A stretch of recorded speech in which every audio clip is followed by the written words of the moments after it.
Sanand GIDC police સ્ટેશનના વિસ્તારમાં એક કલાણા કરીને ગામ છે. એ ગામમાં 4 યુવકો વચ્ચે જે છે એક બાઇકને લઈને એક મનદુખ હતો અને એક જૂથવાળા જે માણસ છે બાઇક લઈને જતા હતા. બીજા જૂથવાળાને કીધું તું મારે સામે કેમ જોયો છે. આ વસ્તુને લઈને જો એ બંનેને વચ્ચે જો ઝઘડો થયો. ઝઘડો થયા પછી જો બંને બાજુના જો યુવાન લોકો જો સામે આવીને પથ્થરમારો કર્યો હતો.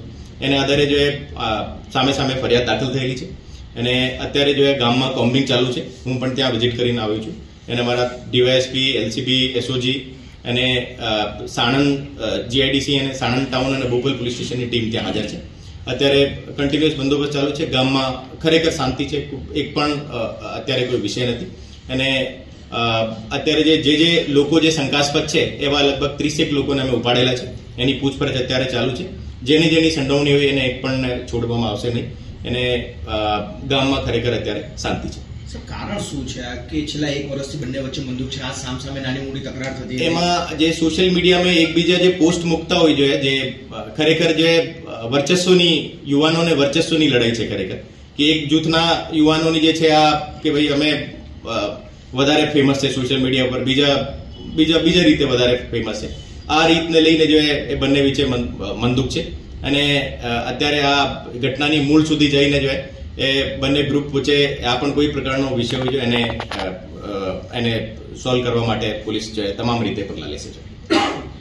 સાહેબ, અત્યારે કયા પ્રકારની કાર્યવાહી? બંને જૂથ વિરુદ્ધ ગુનો દાખલ થયો છે. કઈ કલમો? બંને જૂથ વિરુદ્ધ જે ગુનો દાખલ છે, રાઇટિંગ અને ઇન્જરીનો ગુનો દાખલ છે અને અત્યારે અમારી ત્યાં એક ઘરમાં જઈને જે કોમ્બિંગ ચાલુ છે અને આસપાસના ખેતરમાં પણ જે કોઈ છુપાયેલા હતા એક પણને પણ છોડવામાં આવશે નહીં અને જે પણ આ જૂથ અથડામણમાં સામેલ હતા એને તમામને શોધીને જો એને આરોપી રીતે લેવામાં આવશે અને બંને બાજુ અત્યારે જો બંને જૂથ તરફથી જે ફરિયાદ દાખલ થઈ ગઈ છે. અત્યારના પ્રયાસની કોશિશની ફરિયાદ કરી આનંદ ઉલ્લેખ કે સામાન્ય ઈજા અંગે? સામાન્ય. સાહેબ, આમાં શરૂઆત વિરુદ્ધ ફરિયાદ અંદાજે કેટલા લોકોનું બંને પક્ષે સામે?